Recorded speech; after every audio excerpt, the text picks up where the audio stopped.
All right. Good morning, Jake. It is a pleasure to welcome you in our show, Benji Show.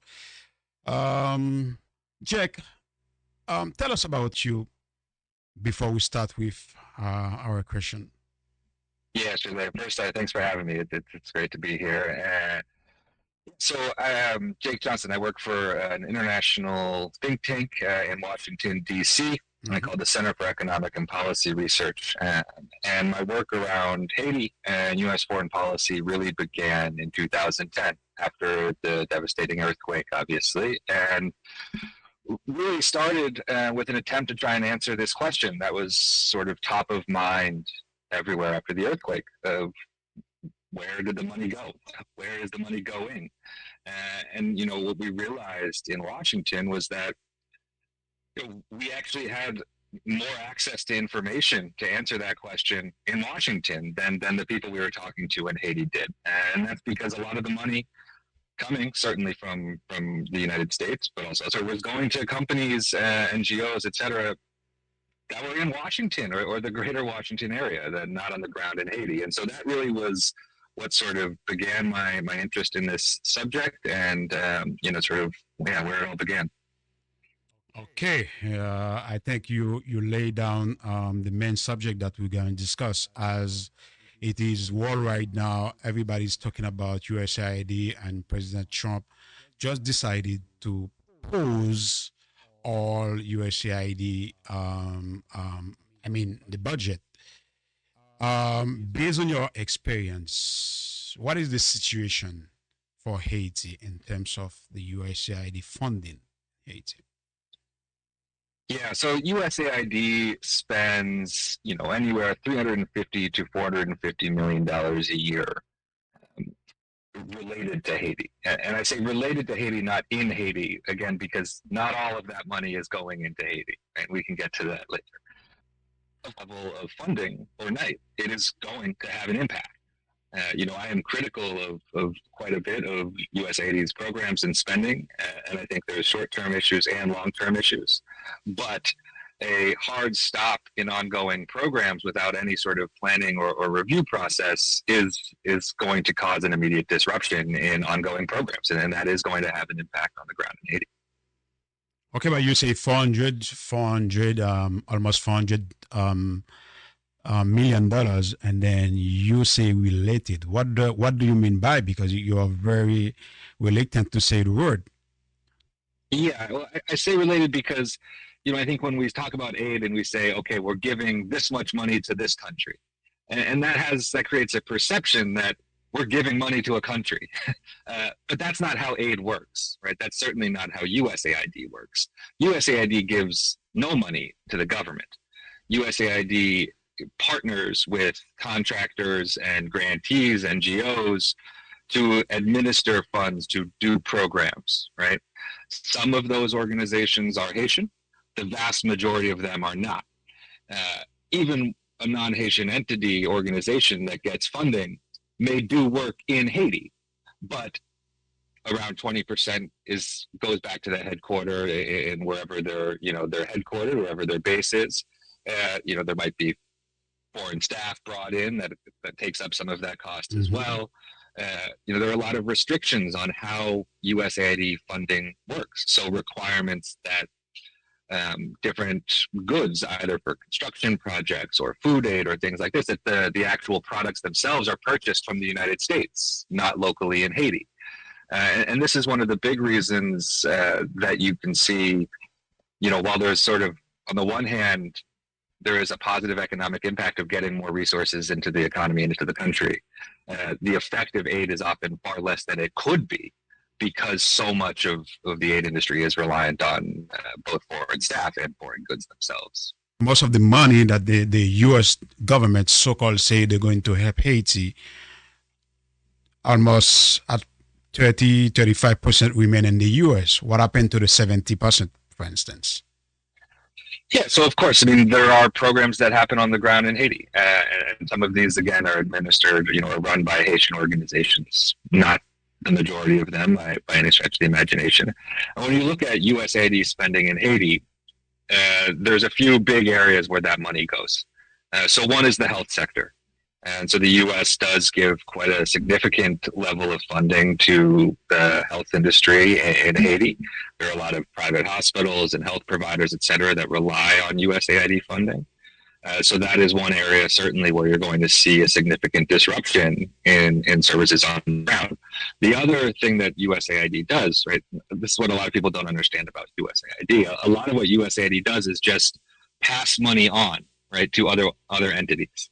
And you say group pass, you say pass money on? So basically, right, so when you say that if we remove the position, let's say we put our side in the USAID position, the US government will call us corrupted government when you say pass on, because in government policy, government and governance, it's not hallowed to pass on money. Well, look, I mean, I think there's a lot of ways in which, this goes back to this issue of corruption. I mean, what it justifies USAID not partnering with the Haitian government or Haitian organizations is this fear of corruption, right? Now, of course, Haitians do not have a monopoly on corruption. How I would describe it is we in the U.S. have institutionalized corruption. We've legalized corruption. So we make it okay to say, we'll give you the money, you can take 25% of it, pay your staff and your overhead, and then give the other 75% to another organization to actually do the work. That's legal. That's how the system is built. That's how it's supposed to work. But I think it makes perfect sense to view it in a way as you just framed it, which is in a lot of other contexts or without the legality that we've sort of imposed. That looks like corruption. And I think when we look at the actual effect, right, I mean, how sustainable is a program, how much money is actually getting to the ground, whether 25% is taken off and goes up to Washington, D.C. to the office building there, or 25% is taken off as a bribe in Haiti. In terms of the actual program and its effectiveness, we're not talking about a different situation. Right? In both cases, a certain amount of money. Yeah, when you say effectiveness, you say effectiveness, but when you read the report, all the reports are good. They say, okay, we have improved the health condition in Haiti. But as Haitian, I realize that most of the budget, most of the project that they are doing project that protect U.S. interests in terms of they block like non-communicable disease to get into the U.S. When you go to Haiti, the amount of money that they spend, there is no big hospital that can do like a big surgery, like heart surgery, like big issue. If I'm in trouble, can actually provide basic medical care for the population. Yeah, if I'm in trouble, I have to fly out of Haiti, Dominican Republic, Cuba, or Miami. So my understanding, something that can keep Haiti in this situation and then keep the money flow. Look, I mean, I think that's a very valid critique. I mean, I think what you have to realize about USAID, and this is not a conspiracy theory, right? This isn't just something that we can see because we've been following this for as long as we have, but this is written into the rules. This is written right on USAID's website, at least when it still existed, which was it exists to promote U.S. economic and national security interests. That is the actual mandate of USAID, right? So that doesn't mean that it's good or that is justified. It just means we have to be clear-eyed about what this actually is. This is not a strictly humanitarian venture. This is about promoting U.S. interests. Now, there are times when U.S. interests and the interests of another country, for example, Haiti, may align, right? And that is where you can see some positive developments here. But I think overall, this is the sort of key issue here. Aid is not first and foremost about the needs on the ground or the needs of the community. They are first and foremost about promoting U.S. interests abroad. Okay, well, you keep saying U.S. interests. What would be the U.S. interests in this situation? What are those interests? Well, this is a great question, and I think it always is going to mean something different. I think the way that the rules have actually been written in terms of aid, it's really not in, what I would consider U.S. national interests, but what are protected are a bunch of special interests.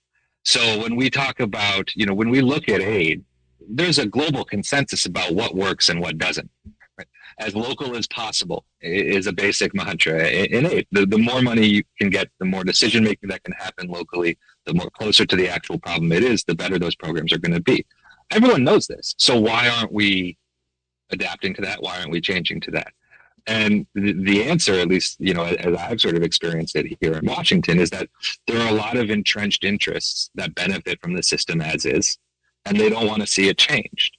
And those interests have enough power to prevent those common sense changes from happening to make aid more effective. And when we talk about those interests, who do we talk about? So one, U.S. agricultural interests have a big interest in our foreign aid system. Now we are in trade, in the trade policy toward Haiti. These things are all related. I mean, Haiti is sort of the prime example of this. Dropping tariffs coupled with massive influxes of food aid, right, has decimated local agriculture.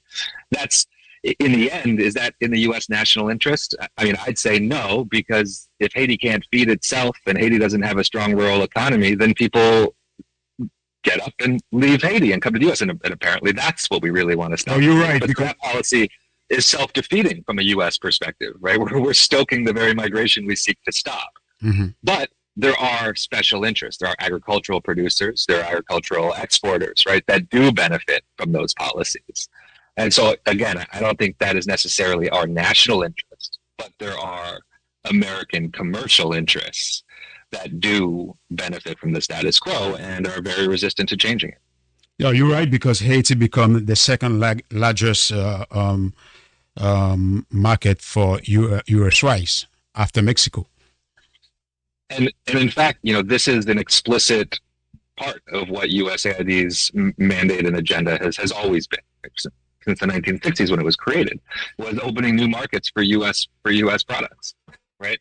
And this is explicitly part of what USAID does. And in fact, you've seen now with USAID under attack from the Trump administration, you've seen even the former head of USAID, Samantha Power, basically argue to defend USAID by saying, hey, this is really useful in terms of opening up markets for U.S. corporations, right? For giving us leverage to get governments to do what we want, which are really all the criticisms that we've had of aid for so long, because that doesn't make an effective aid program. That just makes it, your ability to politically intervene greater or to sort of control another country greater. But that's not in their interest as much as it is U.S. interest. So again, we're defending USAID by almost playing up the worst aspects of USAID. Okay, but you mentioned trade, economics, but what about politics? When you see, let's say in Haiti, a few months ago, some human rights group or organization, they are fighting together to get into the electoral process in Haiti. And then when you look at where those organizations or human rights groups, where they get funded, and then we realize that they are funding from U.S. government or foreign government. And then we are asking ourselves, where are the interests of those human rights or organization stayed when they get funding from U.S. government or foreign governments, and then at the same time they want to be part of the electoral process? Yeah, well, I'd say it goes one step further, because the Electoral Council itself and the electoral process will also be funded by foreign assistance. So you mean that they need those people to have a watch in what they are doing? Well, the U.S. government and USAID directly funds the Electoral Council, right? I mean, they're funding training for the Electoral Council right now. So the Electoral Council, that the human rights organizations that also get a portion of their funding from the U.S. government, right? All of these actors are getting U.S. funding. Right.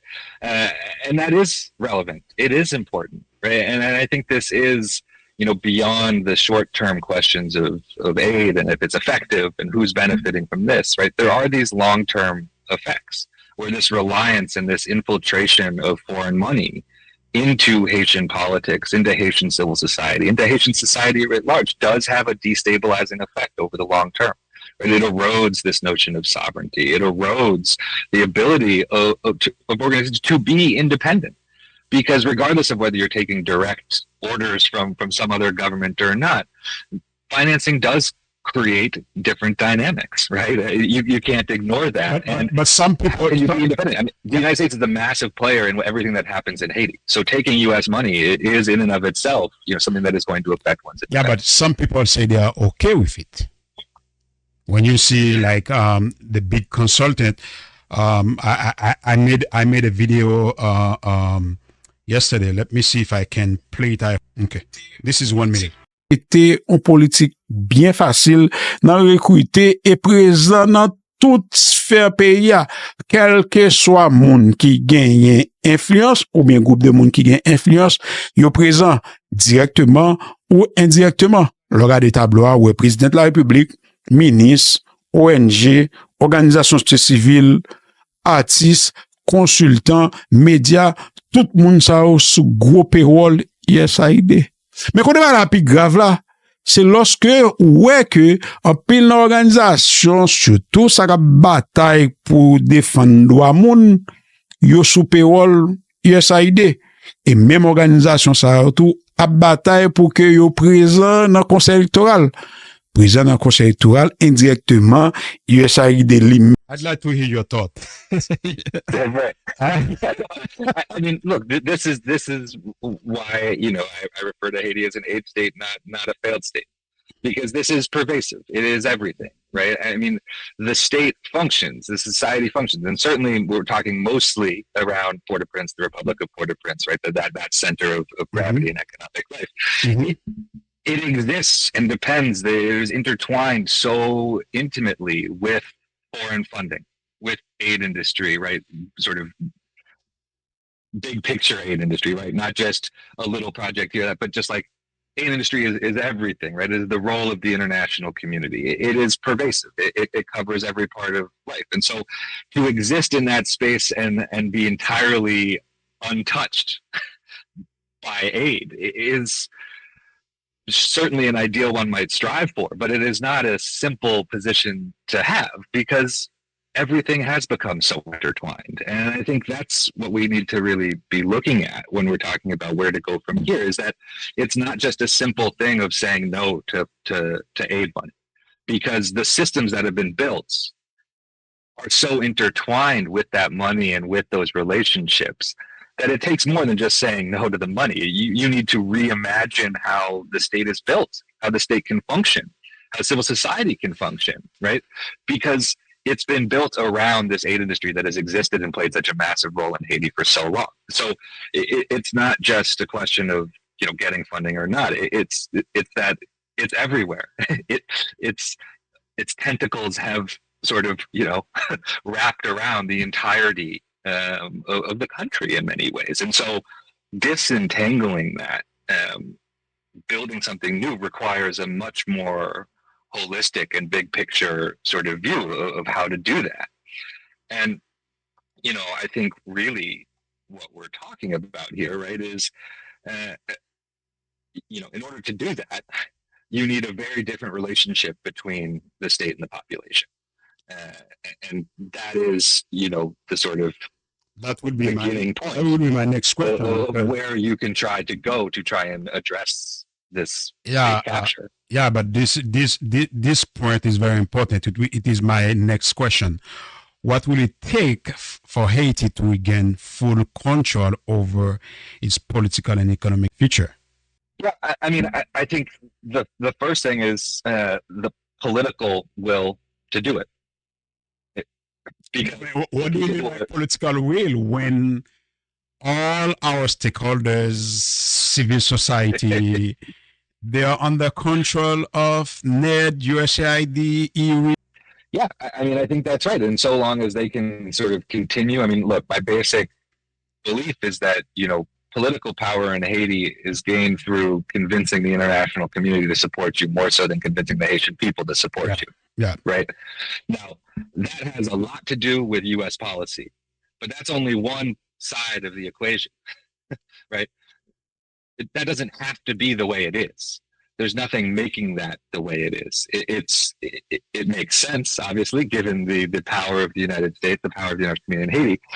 but I think that can change, and I think it's beginning to change in the sense that I think you are having there is sort of much greater pushback to that in Haiti than we saw 10 years ago and things like that. I mean, I think even in some ways, sort of the Petro-Caribe movement and stuff like that was about sort of accountability of government to the people, not just to but when you look at most of the leaders of the Petro-Caribe, you realize that most of them are U.S.-funded civil society organization. And so we can question if that's part of the factor of why it fizzled out, or if it was repression, or what ultimately caused that, or if there was a goal there because it came from Venezuela and not from another country, right? I think there is something interesting about the Petro-Caribe stuff, though, is that of the post-earthquake funding, right? That's really the only pot of funding that went to the Haitian government. And that allowed Haitians to actually ask for accountability from their leaders. Mm-hmm. Because with the rest of the billions of dollars, it went to NGOs, it went to contractors, Haitians can't hold them accountable. You can't protest. It's a very different relationship. Mm-hmm. The fact that money went to the state, even if it was wasted, also shows you the power of actually working through state institutions and how it can empower a citizenry to demand accountability, to create that relationship between state and population, right? Is that even if it doesn't work well, it at least works within the confines of a country and a relationship that exists there and can be, seen through. So, what's the answer? Or what's I think these are two different questions, right? I mean, I talked about what I think one step in terms of an answer is, which is resetting and that relationship between state and population. Now, is that possible given the state capture that exists and the number of, we talked about why aid doesn't change on the U.S. side because of these entrenched interests that aren't necessarily our national interests. Well, it's the same thing in Haiti. There are entrenched interests that are not necessarily the national interest of Haiti that benefit from the status quo and will continue to try and benefit from the status quo. I think in a lot of respects, right, that is sort of some of the fundamental tension behind the conflict that we've seen in Haiti for the last number of years. Is the status quo saved, or is something new built? And if you actually do reset that relationship between state and population, if you do try to build something new, well, a lot of people are going to lose out who've been benefiting, and mm-hmm. they are going to fight violently or with any means they can to protect the interests that they currently have. Right. So, now on the flip side, the fact that they feel threatened means that there is movement, right? That there is opportunities to build something new. And I think that is something we lose track of amidst the sort of chaos and devastation of everyday life, which is very understandable because it is dire on a daily basis. But part of the reason it is because people are trying to build something new. And that is part of this whole dynamic as well. Talking about something new, do you think that the diaspora has a role to play? Well, look, I mean, I think everyone can have a role to play, right? I mean, again, it's going to depend on how and in what direction. The diaspora is not a monolithic entity. Right? There are people with diverse political beliefs, with diverse beliefs about Haiti, about the role of the United States in Haiti. And so, it's hard to say, but I think, of course, I mean, the diaspora is critical to much of this. One, because U.S. policy is first and foremost responsive, again, to U.S. interests. Well, the diaspora does constitute a U.S. interest. These are voters in the United States, and they can use that political leverage to push for changes in U.S. policy that could benefit Haiti. That's a critical role that the diaspora could play. Whether they're willing to play that, able to play that's maybe a conversation for a different day, but certainly could. And the other part of this is the reliance on remittances. Right? I mean, remittances are a huge part of the Haitian economy. And so the diaspora does have, also tremendous ability to potentially leverage that to affect political change, both, in Haiti and the United States. So, of course, I think, yes, the diaspora can play a role. Are they prepared to or willing to is a different question. Okay. Now, you mean we discussed a lot of heads, and then we're talking about the support of the U.S. government in terms of security on the ground. Actually, it's like a deaf city, especially Port-au-Prince. And then the U.S. government earmark or spend almost $200 million to bring people from Africa and then some of them from Central America and the Caribbean. Do you think that this money could help Haiti if the U.S. government has chosen to spend it? Haitian police, Haitian security, but do I think in general that foreign spending, including for the MSS and security, would be better spent when it's spent locally? Yes, right. I mean, I think the same criticisms we have of USAID apply here, right? I mean, it's a very similar thing. You look at the annual budget of the Haitian National Police; it's $225 million. The United States government spent $225 million just building this temporary military base at the Port-au-Prince airport. Okay, that's an entire annual budget from the Haitian state to the Haitian National Police. So you're telling me that the security situation wouldn't be better if the Haitian police's budget was doubled as opposed to having this base for a couple hundred foreign troops that don't even know their way around Port-au-Prince? Like, no, of course not. Right? I mean, like that would be crazy. Of course that would be better spent in Haiti.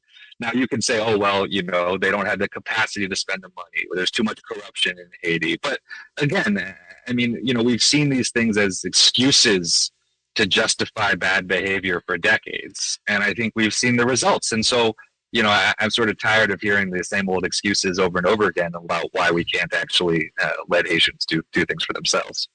What is the U.S. interest? Because those things, if people has some logic, you see, it's not possible. It cannot work. We've been there with MINUSTAH for over 10 years. We spent billions of dollars.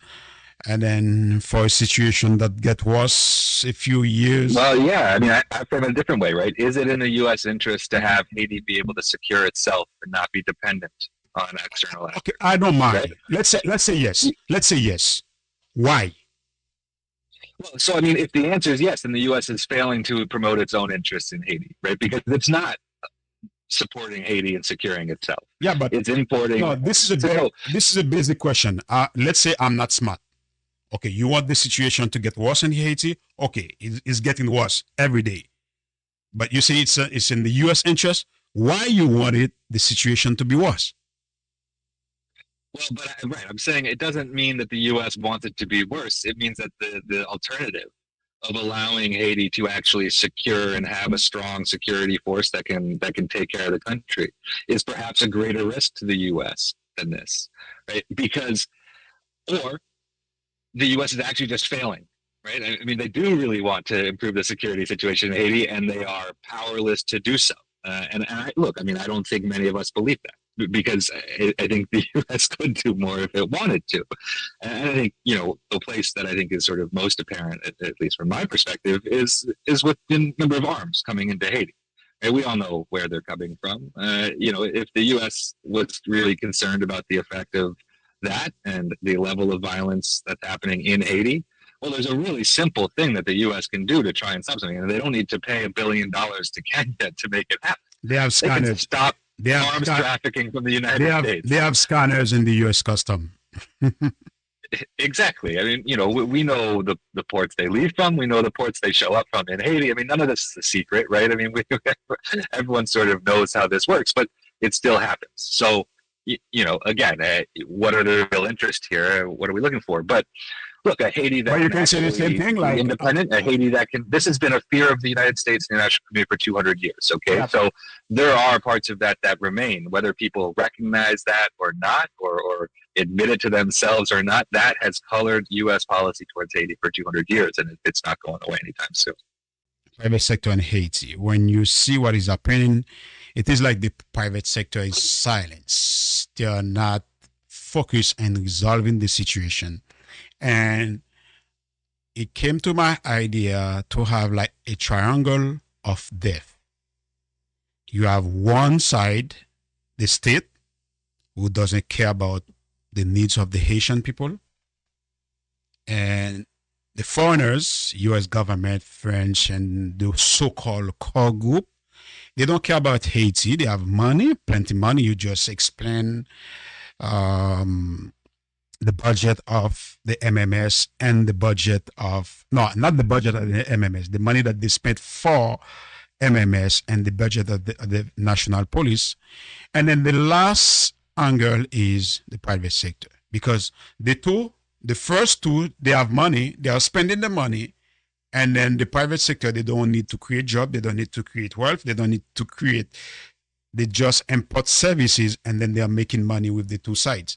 This is why I call the triangle of death. And then in the middle of it, you have the population who's getting poor every day. So what is your perspective or your views in this, why the private sector is silenced during this difficult situation? Well, I mean, I go back to a similar analysis I just made with the U.S., right? I mean, to me, it tells me that at least some people are benefiting from the current situation, right? At least enough, or willing to accept it because they can withstand short-term pain and try and protect their position long-term and not actually push for the sort of, again, the fundamental reforms and refounding, if you will, sort of the state that would be necessary to build something new. But you build something new, well, you know, that might redefine the relationship between the private sector, the elite, and the state. You know, and that might not be in their interest. So are you willing to tolerate the death and destruction in the short term to try and protect your long-term standing as sort of controlling the Haitian economy for some future date, right? I don't know. I mean, right, I'm not inside their head, but I'm just based on what you see, which I agree, right? I mean, basically total silence. But beyond that, it's almost an abdication of responsibility when we know that there's a reason the state is more responsive to external actors and the elite than the Haitian population. It has a lot to do with the role between the state and those economic actors, right? And their control over that state for a long, long, long time. And so, of course, that is a significant factor that's driving the crises today. But, you know, if it certainly doesn't seem like they have an interest in affecting that underlying status quo, because that's certainly not what we've seen. Last question, Jake. Potential solution.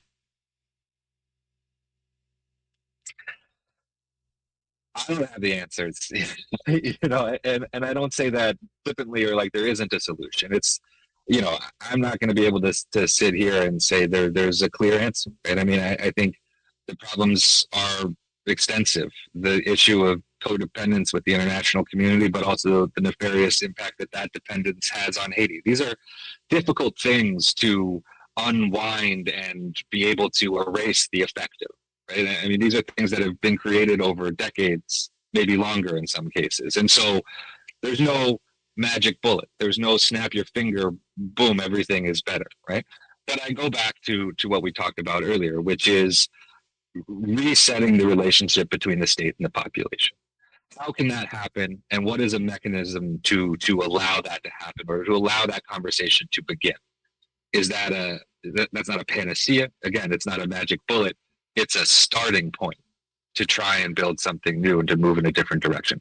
So how do you get there? I mean, is it a national dialogue? Is it a peace process? Is it a reconciliation process? Is it transitional justice? I don't know what term you could put on it, or what will have the support of the population to really be able to move forward. But yeah, I do think it has to be some process, some initiative that can begin those conversations. Because I think what's clear is that simply responding to the current situation with force alone is not going to address these underlying drivers of crises, of chaos. And so the best thing that you could hope for with any sort of security solution is a Band-Aid, right, is a short-term solution. But to actually think about the long-term requires this sort of, a new conversation, a different conversation. And what the mechanism will be, I mean, I can only hope that it will be Haitians who are able to make that decision for themselves, and the international community won't try and control that process like they have so many in the past. Right. Do you think that this current administration can help when you see a Donald Trump as the leader of so-called free world, and then you say, I don't want to get involved in people politics, I don't want to be involved in what is happening all over the world. I'm not what they call in Creole habit. So do you think that this is an opportunity for Haitian to take this administration, the word of this administration, to say, okay, you say you don't want to help Ukraine, you don't want to help Canada, you don't want to help anybody in the world. Let me do my politics, my development, everything by myself. Do you think it is an opportunity for us today to take? Yes, 100%. It's an opportunity, right? Now, an opportunity doesn't mean a guarantee of success or good, right? Yeah. It's an opportunity. And whether by choice or by force, it's an opportunity, right? Because, we talked earlier about how, in many ways, the political class, the answer for power is to convince outside actors, the U.S. chief among them, to support you. Mm-hmm. Well, if the U.S. not picking up your phone calls, maybe it forces you to say, okay, well, I better look internally, right? I better look to Haiti to build that support if I really care about it. Same thing with financing, right? If your phone calls aren't getting picked up, if there isn't external financing, well, how can we create new relationships here? How can we do more with less? How can we actually be responsive to these needs and not just responsive to external financing? So it's an opportunity, and I think it's an opportunity that if it can be seized upon appropriately and correctly, can have really positive effects over the long term for Haiti.